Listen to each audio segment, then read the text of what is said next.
한 377페이지 정도에 있습니다. 베드로 전서 1장 1절에서 2절 두 절인데요. 우리 한 절씩 우리 같이 합독해서 1절 2절 같이 읽겠습니다.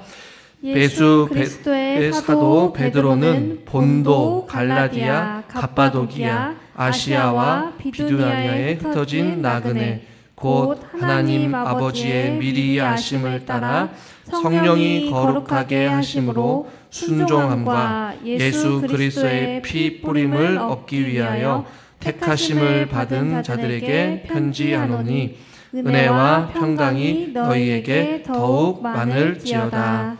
아멘. 오랜 시간 동안 사도행전을 살펴보고 이제는 수예배 때 베드로 전서 강해를 하려고 합니다.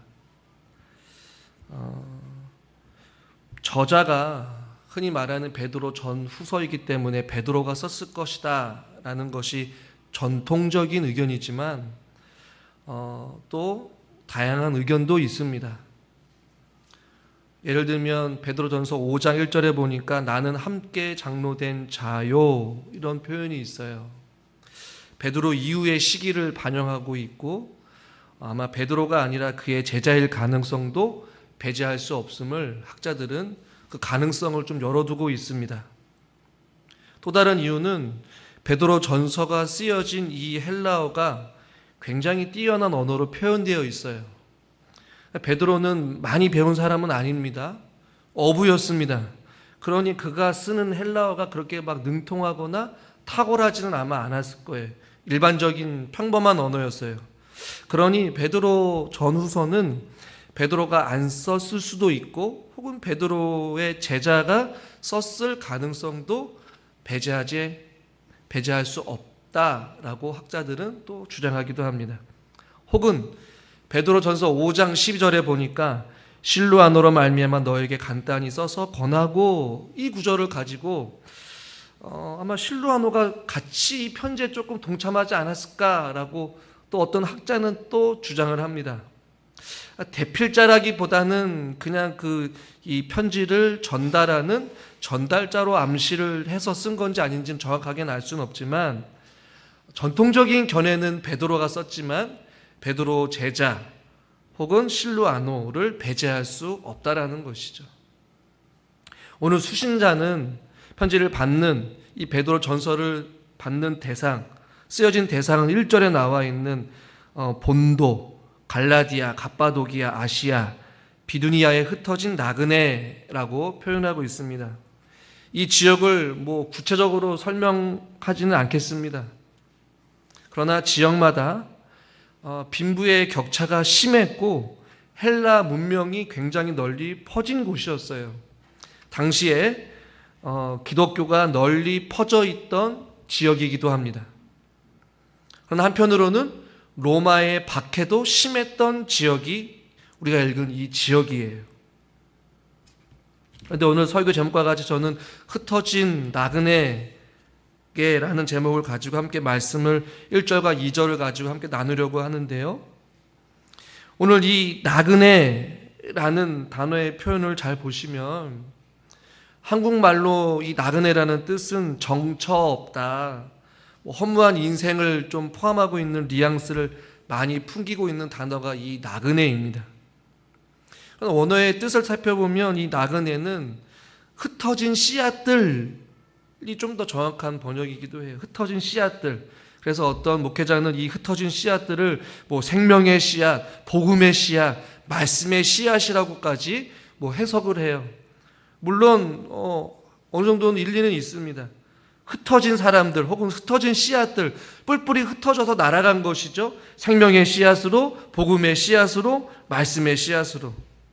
그러나 우리가 알고 있는 일상적인 이 한국의 표현의 나그네보다는 소속이 분명한 외국인이나 목적지가 있는 여행자의 이미지로서 이 나그네의 단어를 해석해야 돼요. 그러니까 임시 거주자 외국인 혹은 여행자 혹은 체류자 혹은 이주자라고 생각하는 것이 조금 더 맞을 것 같습니다. 저와 여러분들을 믿음 생활하면서 흔히들 이 세상에서 저와 여러분들을 뭐라고 표현합니까? 나그네라고 표현을 합니다. 나그네 여러분 특징이 무엇인지 혹시 아세요? 잠시 머무는 인생이에요. 그러나 본향이 있습니까? 없습니까? 우리의 본향이 어디예요? 우리 어디 나라 시민입니까? 하늘나라 시민. 그럼 이 땅 가운데 사는 저와 여러분들은 외국인이에요? 아니에요? 대한민국 시민인데 동시에 외국인이라는 표현을 쓰잖아요. 그러니까 우리가 이 세상에 살아가면서 완전히 적응할 수 없는 나그네들인 것이에요. 동시에 우리는 이 세상에 살아가야 되는 존재인 거예요. 그렇기 때문에 우리는 소속은 하늘나라에 있지만 이 땅 가운데 살아가는, 어둠을 걸어가는 하나님의 빛의 자녀들이기 때문에 세상에 완전히 적응하게 세상 사람들과 똑같이 살아가서는 안 되는 삶을 살아가고 있는 것이죠. 그러니까 세상의 방식과 전혀 다른 삶을 살아갈 수밖에 없기 때문에 삶에 어려움이 있는 거예요. 핍박이 있는 것이고 환난이 있는 것이에요. 세상 가운데 살아가는 이 성도들, 흩어져 있는 사람들을 처지가 세상 안에서 살아가지만 세상에 속해 있지 않은 자로서 살아가는 그 처지가 마치 곳곳에 흩어져서 자기 고국이 아닌 낯선 땅에서 잠시 머무는 체류자, 이주자와 같은 처지에 있는 그 사람들이 바로 오늘날 이 세상에서 살아가고 있는 그리스도인의 처지와 유사하다라고 지금 말씀하고 있는 것이. 그러니까 저와 여러분들은 고향은 천국이고 본향을 천국을 향해 나아가는 나그네의 삶과 동시에 세상에 살아가면서 세상 사람들에게 복음을 전해야 되는 사명을 가지고 살아가는 삶이 바로 저와 여러분의 삶인 줄 믿으시길 바랍니다. 우리의 삶이 쉽지가 않은 거예요. 그냥 평범하게 살기도 쉽지 않은 이 광야와 같은 인생길을 우린 성경에서 나그네, 흩어진 나그네 혹은 흩어진 씨앗들이라고 표현하면서 곳곳에서 마치 외국 사람들이 낯선 땅에서 살아가는 그 언어의 장벽과 생활의 불편함이나 문화의 불편함, 또 어떠한 생각의 가치관의 차이 다 다르잖아요. 마찬가지로 우리는 하나님의 백성으로서 하나님의 중심으로 하나님을 섬기는 하나님의 사람들이 어두운 가운데, 세상 가운데, 세상의 방식이 만연한 이 죄 많은 세상 가운데서 하늘나라의 방식으로 살아가려니 얼마나 어렵고 힘들겠어요. 그리고 이 베드로 전서가 쓰여진 궁극적인 이 수신자들의 상황은 이방인들 사회 속에서 마치 흩어져 있는 나그네와 같이 그리스도인들이 이 땅 가운데 살아가면서 만나는 수많은 어려움들 가운데서 어떻게 살아가야 될 것인지에 대한 이야기를 하고 있는 것이요. 믿음 때문에 사회에 배척이 있습니다. 박해를 당합니다. 혹은 때로는 이들은 지금은 아니겠지만 이 당시의 사람들은 그리스도를 믿음으로 말미암아 생계의 위협도 있었고 목숨의 위협도 있었어요. 생사가 걸린 그 믿음의 현실 앞에서 믿음을 어떻게 유지하느냐, 또 불의한 대우와 환난과 핍박 가운데서 우리가 어떻게 믿음으로 반응하며 살아가야 될 것인가를 알려주고 있는 책이 바로 베드로 전후서라는 것이. 나그네와 같은 삶을 살아가면서 우리가 무엇을 붙잡고 살아가야 될 것인지, 갖가지 시험과 환난과 근심과 어려움 속에 살아가면서 무엇을 위로로 삼고 무엇을 소망으로 삼아야 할 것인지를 알려주고 있는 책이 바로 베드로 전서라는 것이. 어떤 학자는 이 베드로 전서는 기독교에 필요한 모든 진리가 거의 요약되어 있다. 또 어떤 사람들은 초대교회 교리 교육서와 같이 이 바울 서신과는 조금 다르지만 이 가운데 기독교의 절대적인 진리가 집약적으로 요약되어 있는 책이 바로 베드로 전후서다라고 이야기를 합니다. 그런 의미에서 이 어둡고 혼탁한 이 세상 가운데 국가적으로도 위기요, 또 교회적으로도 위기인 이 시대 가운데 하나님 믿는 저와 여러분들이 믿음 생활을 어떻게 하며 불의한 상황 속에서 무엇을 붙잡고 어디에 소망을 두고 살아야 될 것인지를 말씀을 통해서 함께 위로받고 깨달아 아는 시간 되기를 주님의 이름으로 축원합니다. 그래서 바울은 본도, 갈라디아, 갑바도기아, 아시아, 비두니아에 흩어진 그 나그네라고 이야기하면서 2절에 보니까 곧이라고 말하고 있어요. 그 나그네가 어떠한 자들인지, 어떠한 그리스도인인지, 어떠한 존재인지에 대해서 아주 분명하게 이야기하고 있습니다. 굉장히 짧은 구절들이지만 기독교의 아주 중요한 핵심, 우리가 어떠한 존재인지를 분명하게 오늘 본문에서 말씀하고 있어요. 우리 2절 말씀 다시 한번 읽어보겠습니다. 곧 하나님의 아버지의 미리 아심을 따라 성령이 거룩하게 하심으로 순종함과 예수 그리스도의 피 뿌림을 얻기 위하여 택하심을 받은 자들에게 편지하노니 은혜와 평강이 너희에게 더욱 많을지어다.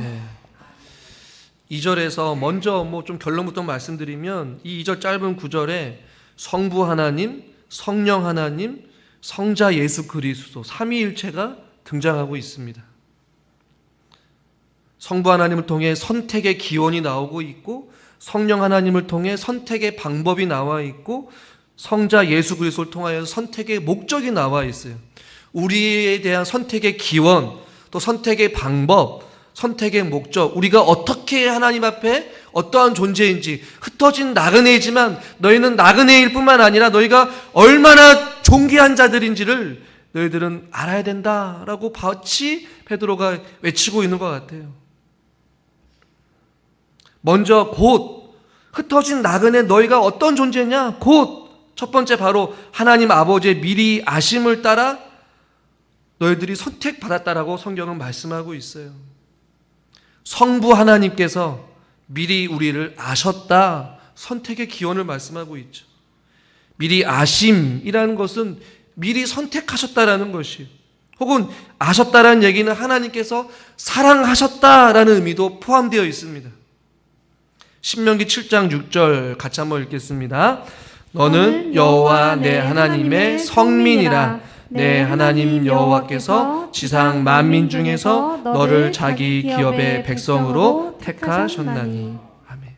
로마서 8장 29절에도 하나님이 미리 아신 자들을 또한 그의 아들의 형상을 본받게 하기 위하여 미리 정하셨으니, 미리 정하셨다라고 말씀하고 있어요. 우리가 태어나기 전에, 그것을 에베소서 1장 4절에 잘 아는 것과 같이 곧 창세 전에 그리스도 안에서 우리를 택하셨다. 할렐루야. 저와 여러분들을 언제 선택하셨다고요? 언제 하셨다고요? 창세 전에. 여러분 태어나기도 전에 여러분들을 선택하셨다라고 말씀하고 있어요. 하나님께서 사랑하셨다라는 것이죠.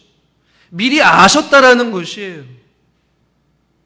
즉 하나님께서 저와 여러분들의 구원을 창세 전에 어떻게 하셨다는 거예요? 정하셨다라는 것이에요.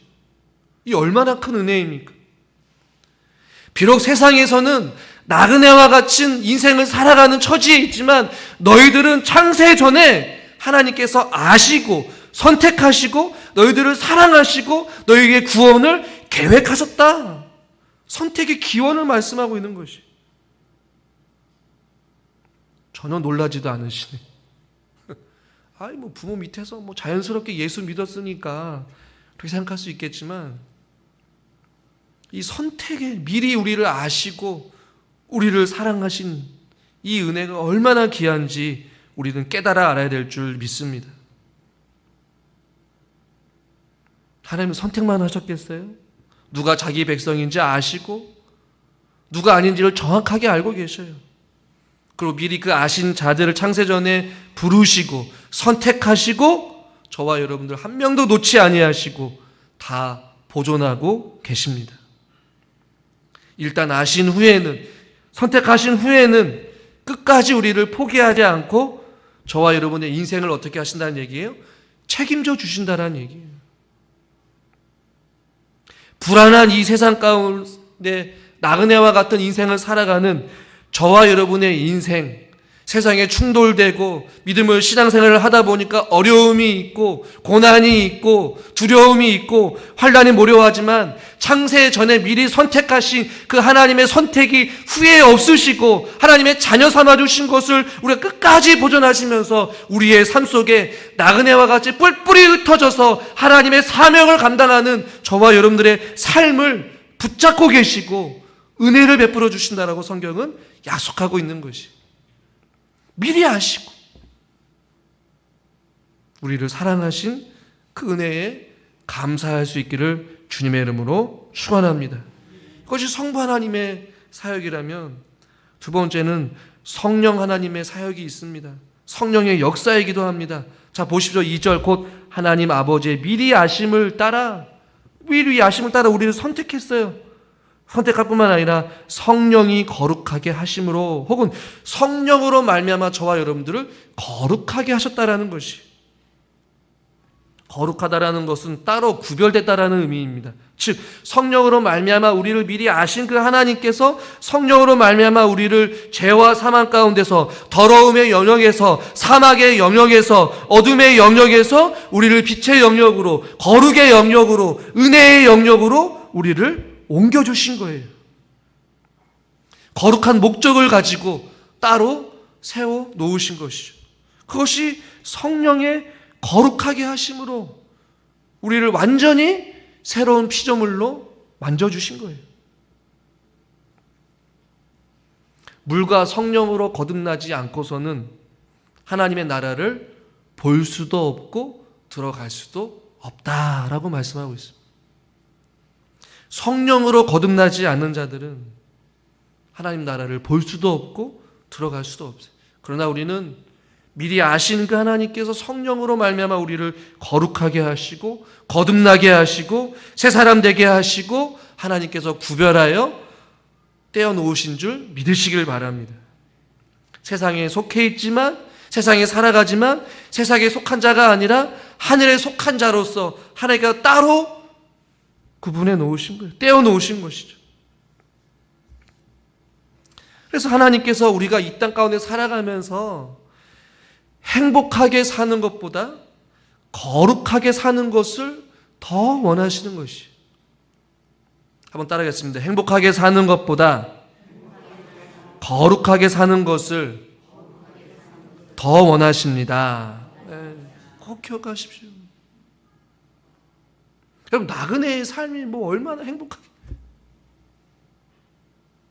그러나 우리가 이 땅 가운데 나그네와 같은 삶을 살아가는 것은 행복하기 위해서 우리를 나그네로 부르신 것이 아니라 거룩하게 하늘나라의 백성으로서 어둠을 밝게 비추고 이 땅 가운데 오신 예수님과 같이 하늘의 소망을 두고 구별된 삶, 하나님의 자녀가 되는 것은, 거듭난 삶은 전혀 다른 삶을 살기 위해서 우리를 그렇게 부르신 줄 믿습니다. 그렇지 않으면 우리는 성령으로 거듭날 필요가 없어요.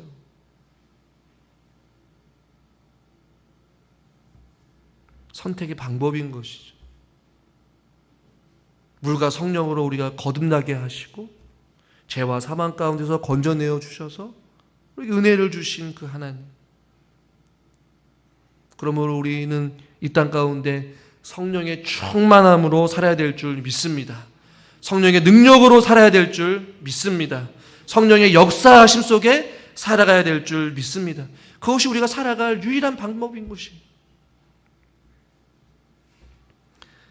자, 마지막 세 번째를 보면 뭐라고 말씀하냐면, 이 구절에 조금 해석하기가 어렵습니다.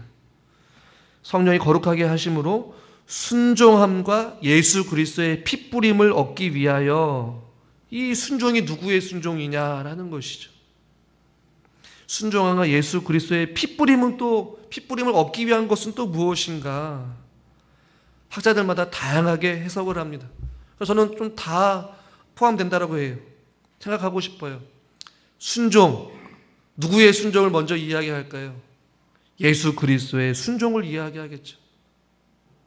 이 땅 가운데 오셔서 십자가에 달려 돌아가신 하나님 말씀에 순종하신 그 예수님의 십자가의 죽으심과 핏부림, 십자가의 죽으심, 그 거룩한 보혈의 그 순종이 한 사람의 순종으로 말미암아 모든 이에게 끼치는 그 하나님의 은혜인 것처럼 예수 그리스도의 십자가의 죽으심의 그 순종과 그 핏부림의 역사로 인하여서 저와 여러분들이 하나님 안에서 관계가 회복되어지는 언약 관계를 맺을 수 있는 관계가 되었다는 것이, 그리고 그 순종함으로 말미암아 그 핏부림으로 말미암아 저와 여러분들도 불순종과 죄와 진노의 아들이 아닌 순종의 아들들이 되어진 줄 믿으시기를 바랍니다.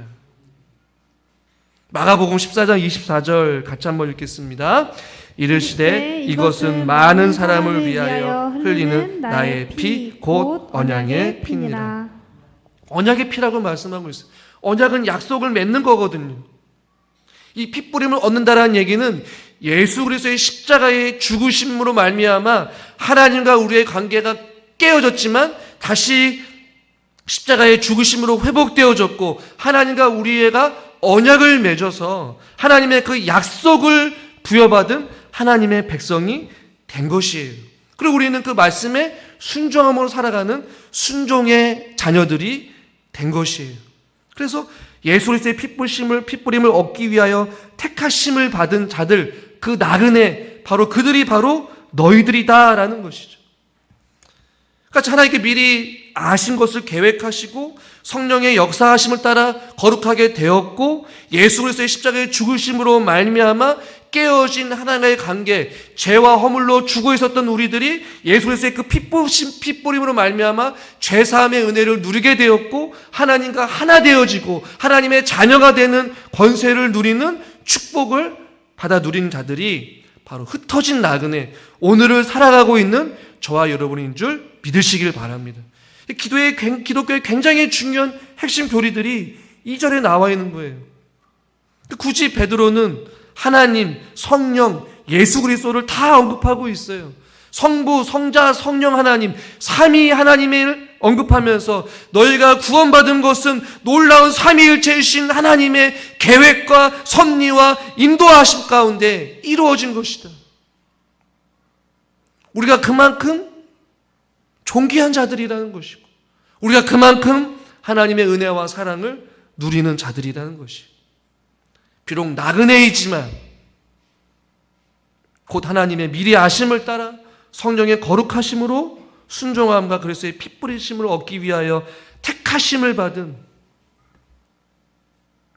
자들에게 편지한다. 이 편지를 듣고 있는, 흩어져서 살고 있는 이들에게 얼마나 큰 위로가 되겠어요. 세상에 살아가면서 오늘날과 같이 환난은 비교도 안 될 만큼 어려움이 있었어요.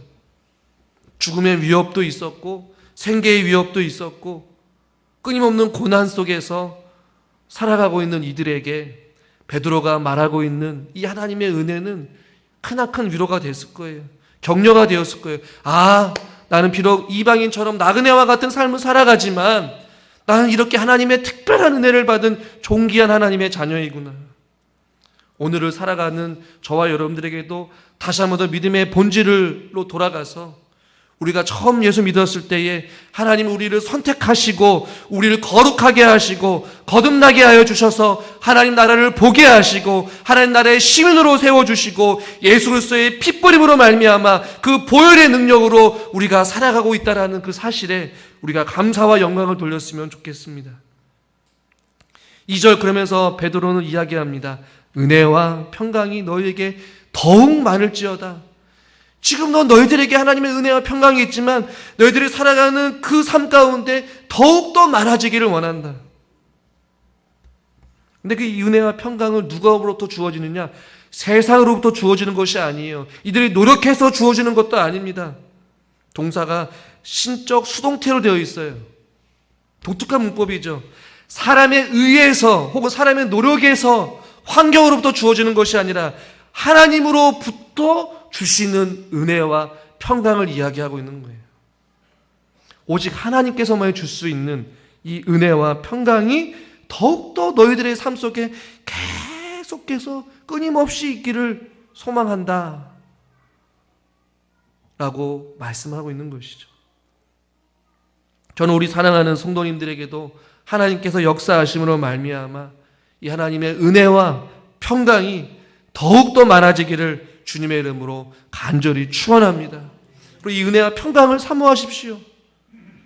베드로는 다른 것을 이야기하지 않습니다. 너희에게 더 많은 부와 너희에게 더 많은 권력과 너희에게 더 많은 힘이 있기를 원하지 않는다. 원한다라고 말하지 않아요. 하나님께서 주시는 그 하늘의 은혜와 그 평강이 너희에게 더욱더 많아지기를 나는 소망한다라는 것이죠.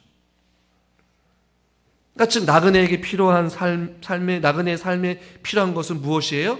하나님의 은혜요, 하나님의 평강입니다. 평강의 왕으로 오신 예수 그리스도, 우리 성탄을 앞두고 있습니다. 어둠 가운데 머리도 꽂자 없으신 그 예수님이 마국간에 태어나시고 어둠을 밝게 비추는 빛으로 살아가시다가 천국의 본향을 향하여서 십자가를 향하여서 나아가는 그분의 인생을 우리도 동일하게 걷고 있는 것이죠. 사랑하는 성도 여러분, 하나님의 은혜를 구합시다. 하나님의 평강의 복을 사모합시다. 주여 우리의 삶 속에, 우리의 가정에, 또 우리 교회에, 또 이 지역 가운데, 또 이 나라 가운데 하나님의 은혜가 필요합니다. 하나님의 참된 평강이 필요합니다. 이 땅에 오실 성탄을 맞이하는 이 중요한 시기에 하나님이 나라와 이 민족을 불쌍히 여겨 주시옵소서. 우리 교회를, 또 우리 사랑하는 성도님들의 가정을 주님 붙잡아 주시고 하나님의 은혜와 평강을 부어달라고 기도하시는 저와 여러분 되기를 주님의 이름으로 축원합니다.